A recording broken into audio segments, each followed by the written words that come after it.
ना पूछो कि मंजिल कहाँ है, अभी तो सफ़र का इरादा किया है। ना पूछो मंजिल कहाँ है, अभी तो सफ़र का इरादा किया है। ना हारूंगा हौसला उम्र भर, ना हारूंगा हौसला उम्र भर, ये मैंने किसी और से नहीं खुद से वादा किया है। स्वागत है आपको अपने चैनल सम्राट से ईडी पे। तो गाइज, आज मैं आप लोगों को अर्थक्वेक का लेक्चर 3 लेकर आया हूं, जिसमें कुछ इंपॉर्टेंट टॉपिक इस पे लिखा हूं। जैसे देखिए, ग्राउंड मेजरमेंट जो भूगति मापन होती है, वो इस नाम का शब्द पहले आया क्यों? तो आप भी जानते हैं, जो नीचे होती है, जो वेव्स निकलते हैं, जो तरंगे उत्पन्न होती है, तो आपके क्रस्ट पे, भूपटल पे क्या होता है, दोलन होता है। तो उसी दोलन के आधार पे कि वो दोलन कितना हो रहा है, उसका मेजरमेंट करने के लिए एक ग्राउंड मेजरमेंट आया। और उसमें भी ये बात है कि जो ग्राउंड पे दोलन हो रही है वो 2 प्रकार की हो रही है। एक तो कम आयाम वाली होगी और एक अधिक आयाम वाली होगी।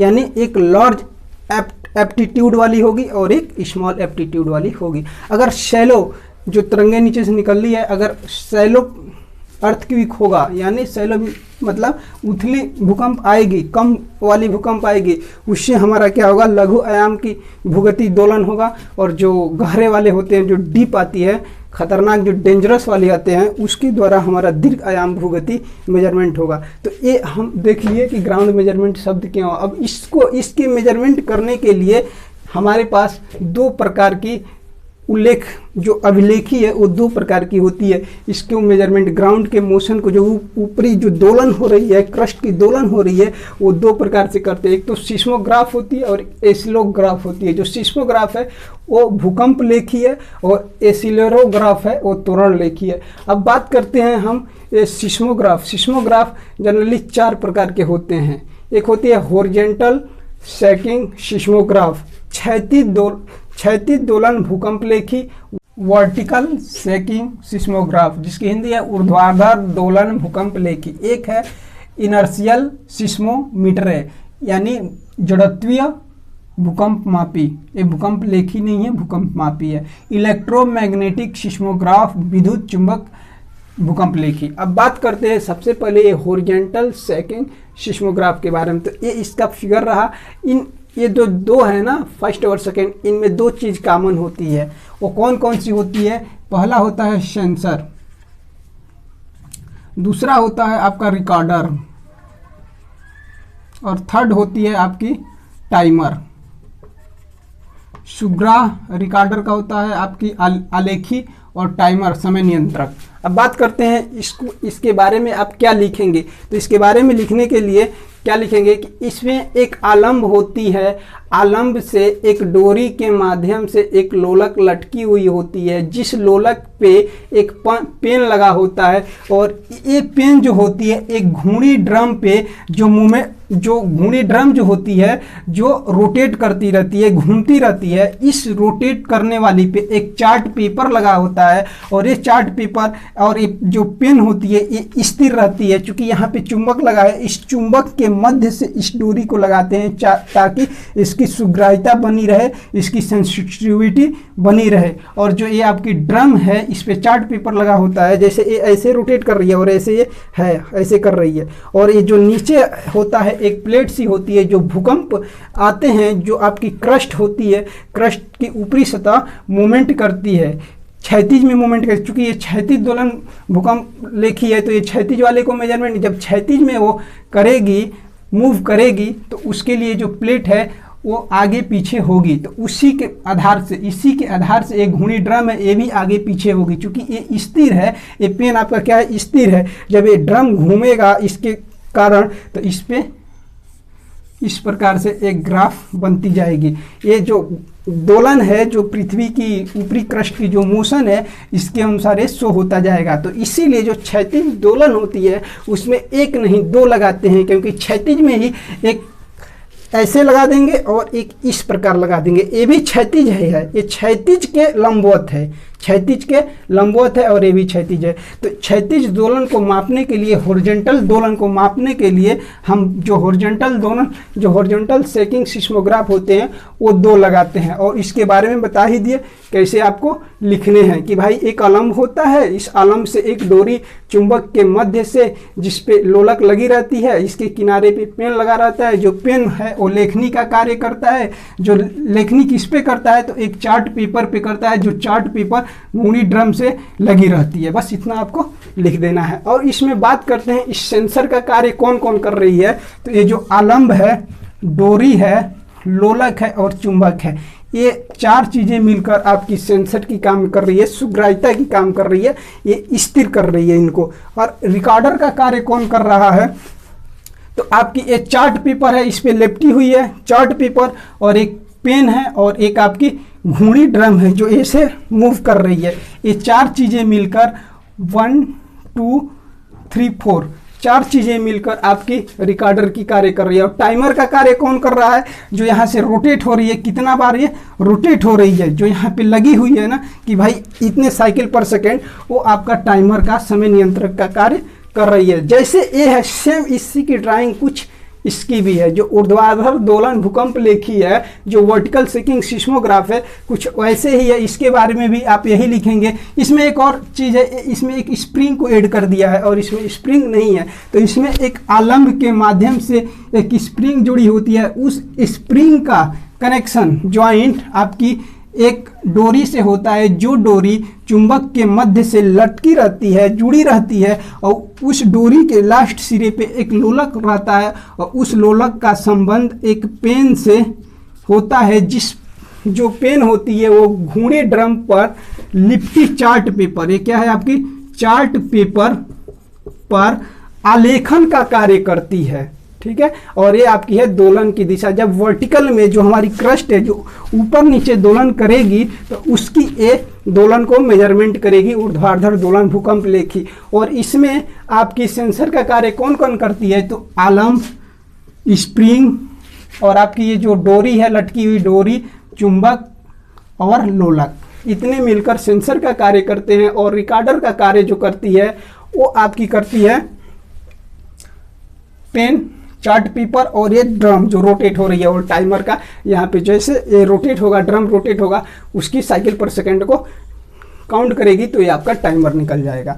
ये 2 आपके होंगे, और क्षैतिज दोलन भूकंप लेखी और ऊर्ध्वाधर दोलन भूकंप लेखी। इसके बारे में आप लोग अच्छे से लिख सकते हैं। अब बात करते हैं थर्ड, इनर्शियल सिस्मोग्राफ, जो जड़त्व भूकंप लेखी है, भूकंप लेखी नहीं है, जड़त्व भूकंप मापी है, क्योंकि ये मेजरमेंट करता है, कोई ग्राफ तैयार नहीं करता है। इसमें क्या होता है, 2 वर्टिकल स्प्रिंग लगे होते हैं, इन दोनों स्प्रिंग के ऊपर एक कुछ वेट का वजन रख दिया जाता है, और उस वजन का और नीचे से भी एक प्लेट, अस्थाई प्लेट जोड़ दी जाती है। और ये हल्के छोटे मोटे झटके को ये नहीं दिखाता है। जब ज़्यादा झटके आते हैं ना, खतरनाक डेंजरस जोन वाले, उसी के झटके को ये जड़त्वीय भूकंप मापी मेजरमेंट करता है। और इसका जो संबंध होता है, जो द्रव्यमान है और प्लेट है, इसके बीच में एक अवमंदक लगा दिया जाता है, जिसे डैम्पिंग डिवाइस कहते हैं। ठीक है, इस डैम्पिंग डिवाइस बीच में लगा दी जाती है। और एक और बात है, जिस उपकरण में केवल समय नियंत्रक नहीं लगा होता है,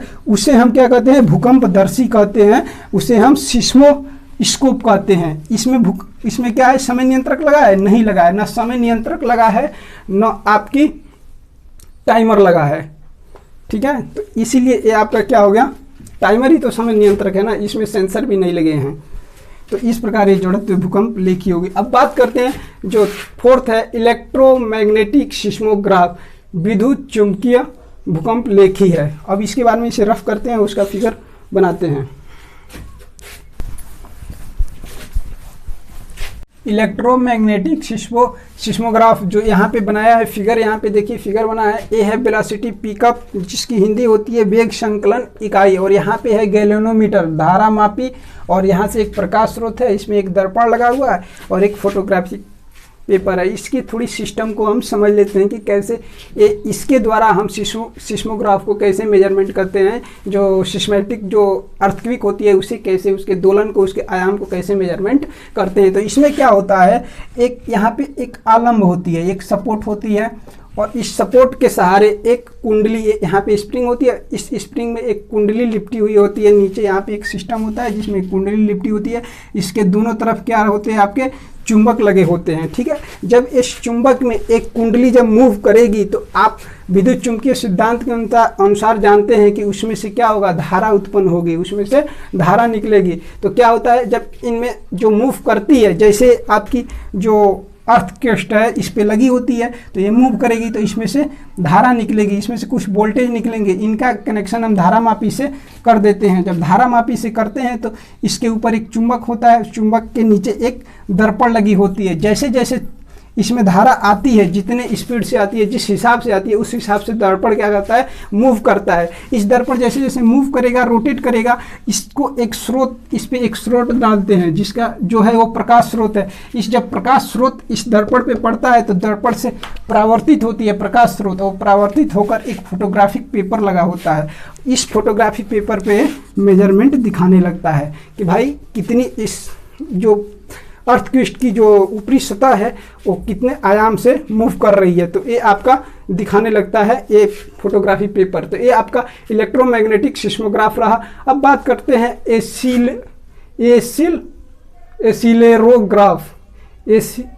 एसिलेरोग्राफ के बारे में, जो त्वरण लेखी है उसके बारे में अब हम बात करते हैं कि इससे कैसे मेजरमेंट करते हैं। तो ये भी आपका सिस्मोग्राफ का ही पूरक है, इसकी भी सिद्धांत ऐसे ही होती है, बट इसमें ये अंतर है कि ये आपके पृथ्वी के आयाम को, ऊपरी सतह के आयाम को मेजरमेंट करता है, जबकि ये जो है एसिलेरोग्राफ है वो आपकी पृथ्वी के ऊपरी सतह के त्वरण को, त्वरण लेख है ना, तो त्वरण को ये मेजरमेंट करता है। ये क्या होता है, ये जब पृथ्वी की ऊपरी सतह की जो होती है उसकी जब त्वरण अगर 0.01 जी से 0.02 जी से अगर अपर होता है, उसकी दोलन इससे अधिक होगी, तब ये ऑटोमेटिक ये अपने अंदर उसकी जो सेंसिटिविटी है वो दिखाने लगता है। एक कंप भूकंप को, हल्के फुल्के झटके को ये नहीं प्रदर्शित करता है, थोड़ा डेंजरस जोन वाले को प्रदर्शित करता है। अब एक टॉपिक है जिसे इसे रफ करते हैं, उस टॉपिक को अब लिखते हैं कि वो टॉपिक क्या है। देखिए एक टॉपिक है different between magnitude and intensity. जो आपकी परिमाण होती है और प्रबलता, उसकी तीव्रता होती है, जो अर्थक्वेक की होती है, इन दोनों में अंतर क्या है, परिणाम और तीव्रता में अंतर क्या है। तो देखिए किसी भी भूकंप का जो परिणाम होता है वह उस भूकंप के आकार को प्रदर्शित करता है कि उस भूकंप का आकार कैसा है। और इस मैग्नीट्यूड, जैसे मानिए नीचे से जो निकल रही है विकृत ऊर्जा जो निकलती है, जितने परिणाम के साथ निकलती है वही उसका परिणाम होता है। जितनी कैपेसिटी के अनुसार निकलती है, जितनी मात्रा के अनुसार निकलती है विकृत ऊर्जा, वो उसका परिणाम है। और किस किस पॉइंट पे उसका प्रभाव कितना कितना है वो उसकी तीव्रता होती है। और हर एक पॉइंट पे परिमाण तो सेम होती है बट तीव्रता अलग अलग होती है, क्योंकि उसका प्रभाव सबसे नीचे, जैसे जहाँ से निकली उत्केंद्र और जहाँ क्रस्ट है, इनके बीच की दूरी पे डिपेंड करता है। दूरी बढ़ती जाती है तो आपकी तीव्रता घटती जाती है, और दूरी कम होती जाती है तो तीव्रता बढ़ती जाती है। जैसे एक हमने बल्ब का एक हमने उदाहरण लिया है, यहाँ पे बल्ब लगी है, यहाँ पे माना इसकी जो एनर्जी है 100 ल्यूमेन है, बट इसका परिणाम हमने मान लिया कितना है, 100 का है। इसकी जो पावर है, जो इसकी शक्ति है वो 100 ल्यूमेन की है। तो इस पॉइंट पे आपकी 100 ल्यूमेन ही इसकी तीव्रता रहेगी, इसका परिणाम तो 100 है। यहाँ पे इसकी दूरी पे देखिए, जैसे जैसे दूरी बढ़ती गई है, यहाँ पे 50 ल्यूमेन हो गई है, यहाँ 20 ल्यूमेन, यानी दूरी बढ़ने के साथ क्या हो रहा है, इसकी इंटेंसिटी, इसकी तीव्रता घटती जा रही है, घटती जा रही है। जितना लाइट यहाँ पे रहेगा उतना लाइट इतने दूरी पे तो नहीं रहेगी, उतना लाइट इतने दूरी पे तो नहीं रहेगी। तो ऐसे ऐसे जैसे जैसे दूर जाते गए हैं वैसे वैसे इसकी प्रकाश की तीव्रता घटती गई है। चूंकि इसका परिणाम कितना है, 100 है, तो यहाँ भी 100 ही रहेगा, यहाँ भी 100 ही रहेगा, यहाँ भी 100 ही। सेम वैसे ही है कि जो अर्थक्वेक है वो आपकी परिणाम तो उतना ही रहेगा, बट वो उत्केंद्र दूरी के जो उत्केंद्र डिस्टेंस होती है, एपिसेंटर डिस्टेंस होती है, फोकल डिस्टेंस जो होती है वहाँ उसके अनुसार इसकी इंटेंसिटी बदलती रहती है। तो ये कभी कभी आ जाते हैं क्वेश्चन में। तो ये आपका जो फर्स्ट चैप्टर है अर्थक्वेक का वो लगभग समाप्त हो गया।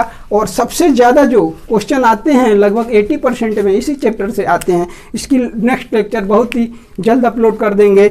अगर आप मेरे चैनल पे हैं तो सबसे पहले चैनल को सब्सक्राइब कर दीजिए और पास वाले बेल आइकन को प्रेस कर दीजिए, जिससे मेरे अगले आने वाली वीडियो की नोटिफिकेशन आप तक पहुंच सके और आप मेरे वीडियो को सबसे पहले देख सके। एक मोटिवेशनल क्विज की तरफ बढ़ते हैं। वक्त से लड़कर अपना नसीब बदल दे, वक्त से लड़कर अपना नसीब बदल दे, इंसान वही जो अपना तकदीर बदल दे, इंसान वही जो अपना तकदीर बदल दे।